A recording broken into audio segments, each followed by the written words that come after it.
Welcome to Killer Women with your host, best-selling author Danielle Girard. And now, Danielle's next killer woman. Welcome to Killer Women, a proud member of the Authors on the Air global network with more than 4 million listeners. I am your host, suspense author Danielle Girard, and my guest today is Kimberly Belle.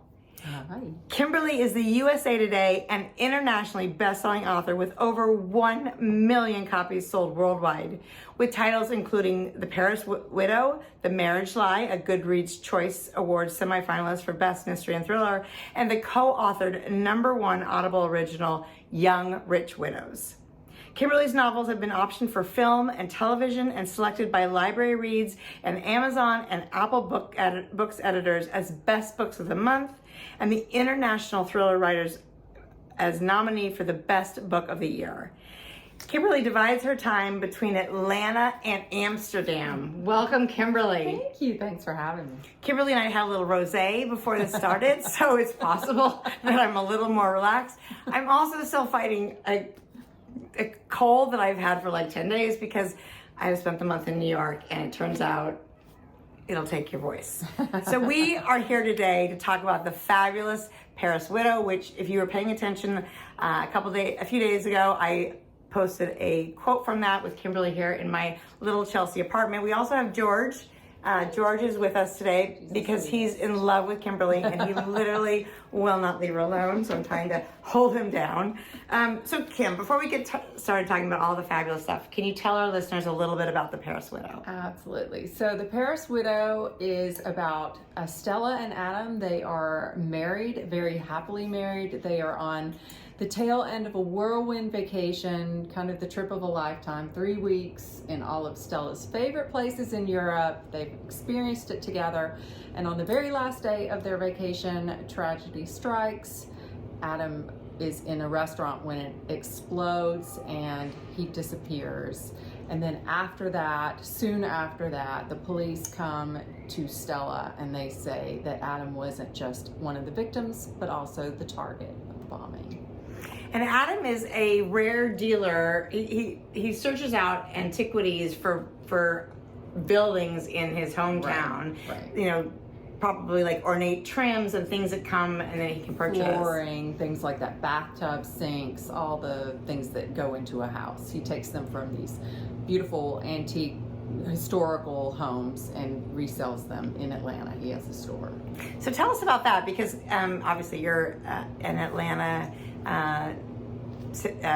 You live in Atlanta at least part of the time. Right. We were talking about her amazing life of splitting time, but there's also a lot about art in here, a lot about pieces that came from like Oscar Wilde is mentioned and other, and much older pieces. So how did you do the research to sort of talk about those pieces, and are they real? I was curious about that too. Yes, a lot of the pieces in this particular story are real artifacts that have been lost and then found again, and I'm going to come back to that. But Good. I want to talk about when I first came up with this idea, I had pitched the story and I had him doing something in finance. I don't even remember what. And my editor at the time said, I'd like for him to have something a little more tangible, like really concrete, that gives a little more of an idea, because finance is something that's so complicated. Anybody can do I finance. don't understand math. Exactly. That's why it's I just write finance. books, so I don't Yeah, have exactly. to do math. Exactly. But so she was right, and I don't even remember how I landed on the antique piece, but as soon as I started looking into that,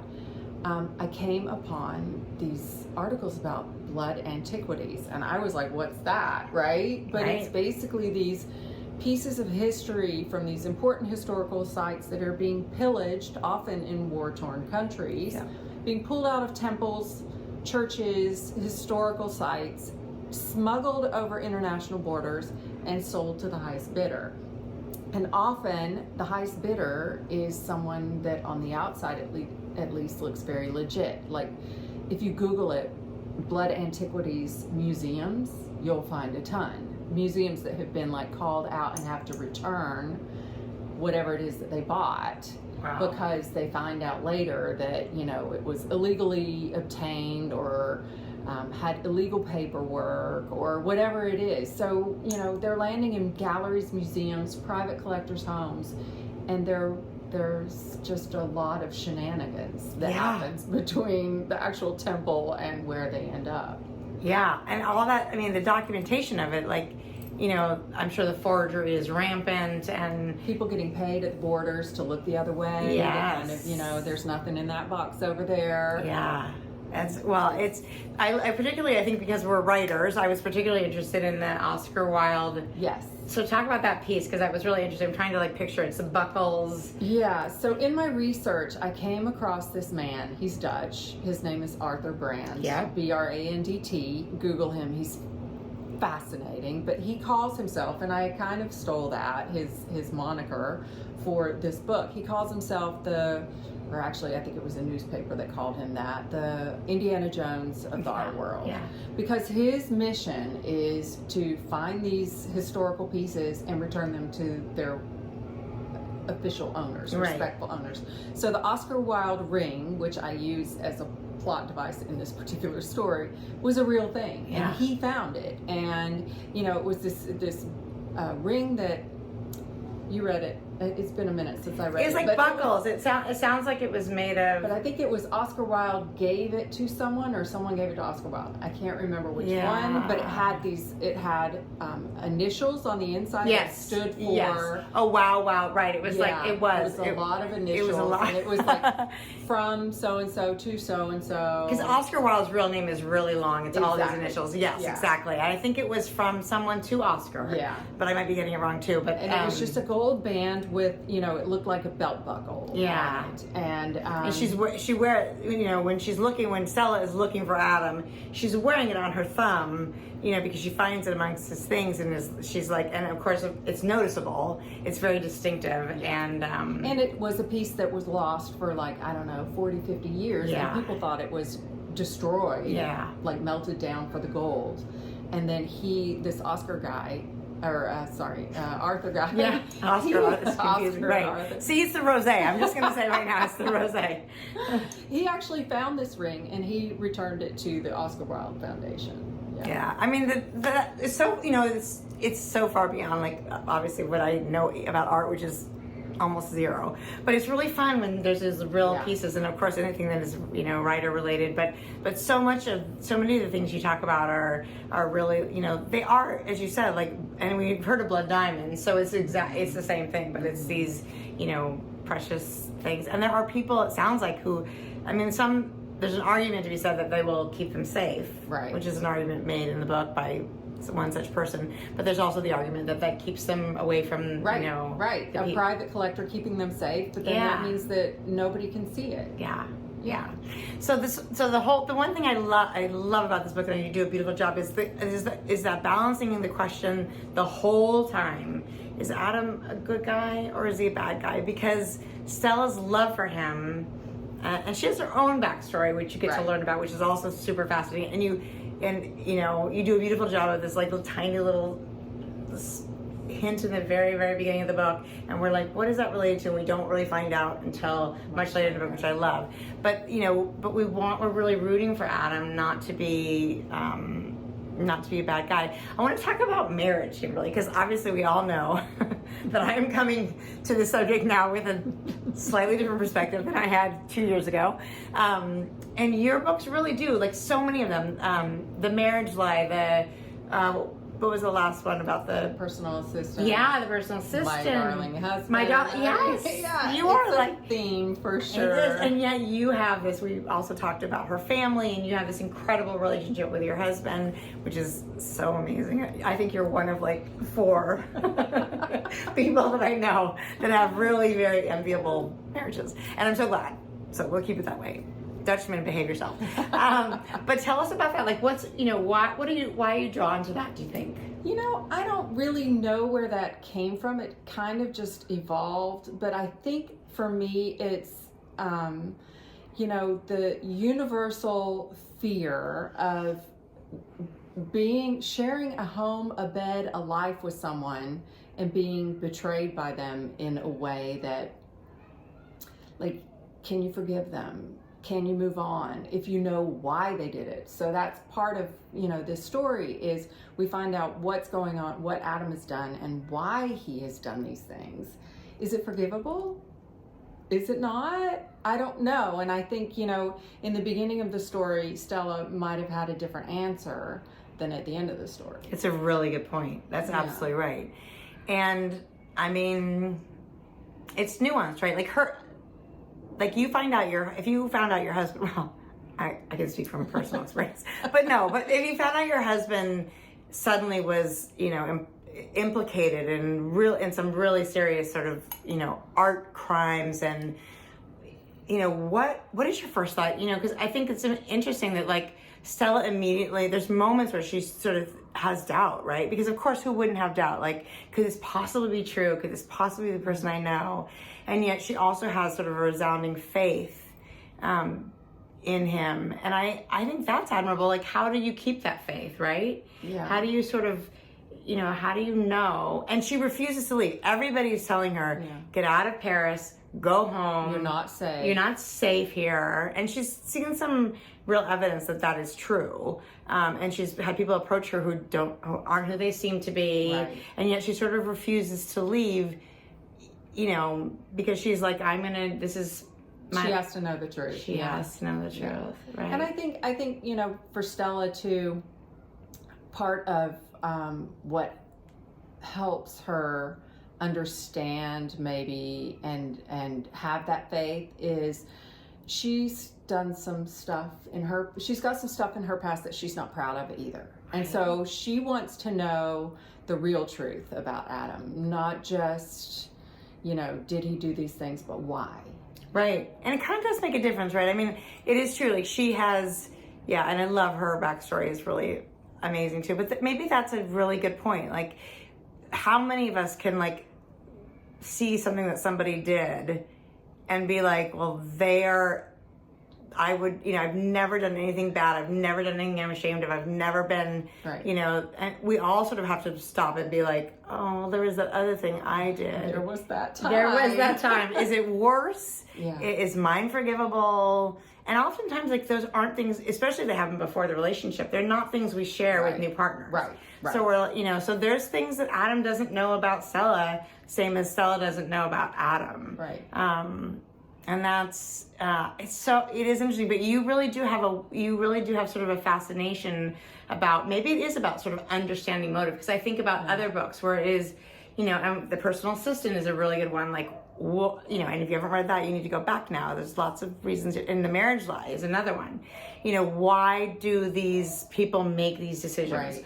Under what sort of pressure would each of us do something really terrible? Right. And there is a reason, right? Yeah. There's always a reason. And I think that to me is more what I'm drawn to in these stories more than the marriage. I think marriage is just because, like I said, it's a universal. Everybody, even if you're not married, if you've never been married, you can kind of put yourself in that position. Totally. What it would be like to be betrayed by that person or to be lied to by that person. But for me, the real thing that's the most fascinating is where's the line in the sand where I will go up to here and forgive you, and once you cross that line, then no more. But when you find out the reasons and the motivations and the circumstances that were in place for that person to make that decision, then sometimes that line can move. Oh, no question. If if somebody threatened one of my children, right, there's no line. Exactly. I would come after you. Yeah. Exactly. So and I just think that's fascinating. And there are a million stories I could tell with that. Well, it sounds like you're lined up to tell about a million. But I think that is a really good point. And I think, it's actually, and you made a point when you talked about marriage, because everybody can understand it, but it is sort of the, we can talk about family, right? Your parents, your siblings, your children, but that's different, right? Because there's a blood bond there. Mm-hmm. And there's some sense that when my brother walks around, he walks around with part of me, and my children for sure. But my spouse is this raised, right. And usually you don't know, what they tell you about how they grew up, and you meet their parents and understand that, but you don't actually grow up with them. Mm-hmm. You don't usually know kind of all the things they went through. So you take their interpretation, their perspective of their upbringing as the truth. Right. When in fact, even if they're trying to present it honestly, a lot of I times think it's their truth, but not necessarily the truth. Exactly. And is there a truth, right? Right. Like everybody's truth is going to be a little different based on wherever they come from. So I love that. Now, I thought it was interesting too, and some of it is obviously makes sense for the story, but the question of children with Adam and Stella, they don't have children. They don't have children. And I think I don't remember exactly how long they've been married when this story takes place, but not super long, right? Right. So they just haven't gotten to the place where they're talking about kids yet. It's kind of one day. Right. And he does mention like a house in the south of France with like 6 children, and she's like, really? Yeah. We're going to have kids? Yeah. Exactly. So, but you're right. It's been like it's only been like 5 years since they've been married, but it is an interesting thing because that, of course, and you think, even in her mind when this is unraveling, that has to be another factor. Like, could you trust him again? And then, having children with somebody who you've been through something like this is a whole different step, right? Right. I mean, yes, now I trust him. He did something for the right reason, if that's the side you come up with. But then, children too. Yeah. It's, it's a forever kind of thing. It's for sure. a forever kind of thing. And before we got on air, Kimberly and I were talking about the people we know who have been in situations where their husbands, one of them was me, of course, did things that came so out of the blue and so unexpected and so painful. And yet we also talked about the fact that,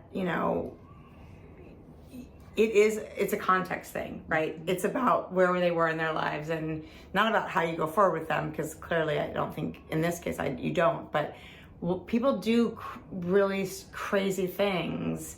Yeah, and everybody makes mistakes. Even if they're doing it for the right reason, people can make mistakes. And I think it's, I don't know. I think this is something that I work on in my books, and I maybe work through for myself as well. It's like, okay, they've made a mistake, but how do they move forward? Are they changed by it? Have they learned by it? Or do they just keep on going, making the same mistakes over and over? I just think, it's human to do things that are maybe ill-advised sometimes. Right. And I think, and to the point, like the people, like, for instance, who are hoarding these antiquities, they can justify it however they want. It's really greed, right? Yes. And I think when we get down to things like greed, which can be a motivator and is probably oftentimes a motivator for everybody, right? We all need money to survive.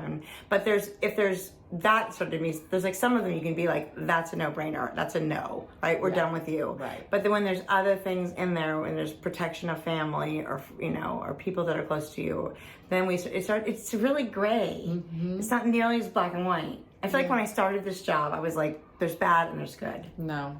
Yeah, no. And I think those are the most interesting villains too.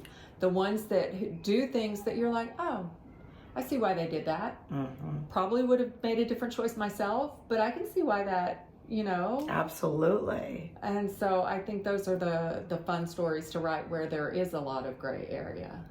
So now, this idea, you said, you were talking about sort of how it came to you, and you'd written a sort of Adam was in finance, and your editor was like, no, we want him to, how did it happen in Paris? Or were you just like, and I know this girlfriend, were you just like, I need an excuse to go to Paris for like a month and, write it off? Because I think you might be the smartest person I know. No, but what was it? I mean, it's beautifully set, and obviously you can picture Paris in the story, which is so fun. Yeah. The language is there as well as in other languages. But tell us about, why Paris? So I actually pitched this story as set in Amsterdam. Uh-huh. Because I know Amsterdam, love that city, lived there half the year, and I have been wanting to write a story in Europe for many, many years. Yeah. And every book I pitch, and they're like, nope. Atlanta. Let's go back to Atlanta. We like Atlanta. We like you in the South. Yeah. Like, really? So, but I finally came with a premise that they were excited about. Yeah. And it makes sense that this premise is not in... Right. Yeah. Right. Exactly. And then they said, well, but Amsterdam is so niche. Can you set it in Paris? instead, because Paris is so hot right now, and I was like, well, that's a You're whole like, different country. twist my, but okay. right. Does that mean I have to go to Paris? Okay, I think I can do this. Yeah, so they were the ones who actually said Paris, but it was always going to be in Europe. And I said I would, Paris, 100% on board, but I have these flashback scenes. I want to take us outside of Paris. I want to take us to other countries as well. So you had to do like a big tour. You're like, to go listen, to all these places. Yeah, that is so fun. Yeah. It's interesting because obviously with everything that's available to us online, we can we can write places without going there. But tell us about the magic of being in a place when you're writing about it, because it is real. It is real. And I think, in this story, what I really kind of leaned into was that American being in a foreign place where you have no idea what the people are even saying, what's going on, how things work in this country. And so I really leaned into that, especially in the Paris scenes, when the police come in, and the police forces in Paris are very confusing because they have, the national, they have the Paris police force, they have a bunch of different things all working together, and Stella is completely confused by it, as was I when I was doing the research. But there is something, about being in a place and experience it for yourself and translating that to the page. I don't think I could have done it without actually seeing these places. And we did, especially at that lunch, with the galettes and the cobblestone street. You think about that, because it's something that it's so ubiquitous in Europe, but all those little bistro tables set outside, under an awning, and the endless cigarette smoke along with the food. It is really, and I think when it's done, when an author has the opportunity to really sort of capture it, you can read it on the page. I felt like I was there as well. So thank you. It's fun. It's armchair travel for sure. Yeah. When you get to read a book like that. Yeah, exactly. It's the best thing about being in a novel is the opportunity to be somewhere, home and somewhere else. Right. So this is not the only thing that Kimberly Belle is up to in her life. She is a very, very busy woman. So I can't imagine there are people out there who A, don't know Kimberly Belle, and B, don't know about the Young Rich Widows, because we had them on the show. And Kimberly, actually, you were my second ever show. What book would that have been? It wasn't The Personal Assistant. It was before that. My Darling Husband. Was it? I don't know. Was that the one before? Yeah. Then it was. It must have been The Darling Husband, because it was 2022. Yeah. Yeah, so that's been all that time. That was my first pandemic book. It was, well, that was all of your books have been fabulous. I am such a fan. But tell us about, so we also had that's my own, sorry. Dirty Rich I was going to say Dirty Rich Widows. That's my own brain firing. See, I'm telling you, it's the rosé. It's the in rosé. the middle of the day. It's the rosé. I might have to have a nap before dinner. But so tell us about Young Rich Widows, which was such a phenomenal. Just give us a little blurb about that. It's an Audible original. Well, it started as an Audible original. Started as Audible original, but it's now in print with source books. But it is a story about 4 women who inherit this law firm when their partners or husbands blow up in a plane. And it's a real thing, apparently, if you are a partner in a law firm. In Rhode Island. I think it's right? It's in Rhode Island, yeah. This is Vanessa Lilly. Yeah. Her husband is an attorney in Rhode Island, so I think this is where this came from. Yeah, and you inherit the law firm. So these 4 women who have no law degrees inherit not just the firm, but all the problems of the firm. It's set in the 80s. In Providence, Rhode Island, which apparently in the 80s was super mobbed up, so the mob is after them. They owe them $4 million, which apparently blew up in the plane because they don't know where the money is. And so these 4 women who, have very little in common and have very different lives and a lot of reasons to not really like each other, have to band together and figure out what's going on, how to pay off the mob, and how to survive. Yeah, so fun. Yeah, and there's more than one, attempts on their lives, and there's grown-up children of one who are involved, and it's super, super fun read or listen. And now you can read it. And then you have another one that is just out. Do Desperate Deadly Widows, and that's out on Audible now, and they'll be coming out next spring as a book as well. Which is super, and perhaps we may even be looking forward to future ones. We won't have lots of thoughts on books 3 and 4. And where were you guys that I saw you were on a billboard? Oh my gosh, yes. Where was the billboard? So right outside of Audible in New Jersey. Their office is in New Jersey, and they have like this giant billboard. We got off the train and I was like, oh my gosh. And it was you got off the train, it was you guys? It was Desperate Deadly Widows, the cover of Desperate Deadly Widows. It was crazy. I love that you went to their offices. Yeah. You've done so many fun things. And you were just today in Bryant Park for a reading that was Young Rich Widows. Young Rich Widows. Yeah. And were all the gals there? Yes. Oh my God. We were there in full Plus they get to, you can't see that Kimberly's wearing the most fabulous fuchsia satin cargo pants. Sort of oh 80s my gear. God. It's so fabulous. I've seen these before and I'm like, okay, she's too tall. I couldn't fit into them. But otherwise I would try to borrow, steal. Okay, well, tell us about what is coming next. Obviously, you are already hard at work. As it works, you guys, a book is coming out, but that does not mean there's any break to be had. No breaks to be had. What are you working on? Well, hopefully very soon we will be starting on book 3 of the Young Rich Widows. It'll be a 4-book series. Yay! Maybe more, but we definitely have books 3 and 4 because each widow gets a story. Okay, I love it. So Desperate Deadly Widows is Camille, my character story. The first one belongs to Justine, and then we got 2 more characters, so 2 more books. So fun. And then I am currently in edits for my 2025 book. Yeah. I don't have a title. I don't have any sort of information about when it will be out, but I'm in edits for that. So another domestic suspense. An internationally domestic suspense. I love it. This one is with expats. They live in Amsterdam. Oh, she got it. I love it. I love it. That's so fun. So that'll be next 2025's book. Yes. And then, how does it work? Are you somebody who has like a dozen ideas and you're like, what should I focus on now? Are you more like, what's going to happen next? I need a new idea. Yeah, that kind of. I mean, I'm kind of a one idea at a time Me too, gal. totally. And so I have kind of a little bit in my head what I think my next story should be like, but I haven't worked any of the details out. And then I have to pitch it, of course, to my editor. This book, 2025 book, the Amsterdam book, is my last one in my contract, so we'll be renegotiating and all that stuff. Yes. So that, exciting and also terrifying. Yeah. And also a pain. Yeah. I know. I don't like it. I know. Of course, nobody likes it. If we could be salaried, we would totally try to figure that out. It's so fun. Well, you guys, if you haven't, and this is book number, what is this, 6? This is officially my number 9. 9. So, yeah. So far, I am behind. Yeah. This is number 9. I'm reading them all, and I think there's only one I've missed. So this is the newest, the Paris Widow, Kimberly Belle. She's on an incredible backlist. If you haven't read her books, you have to start right this second. And also catch her with the other Deadly Widows, which is so fun. The rich, deadly widows. Desperate and young.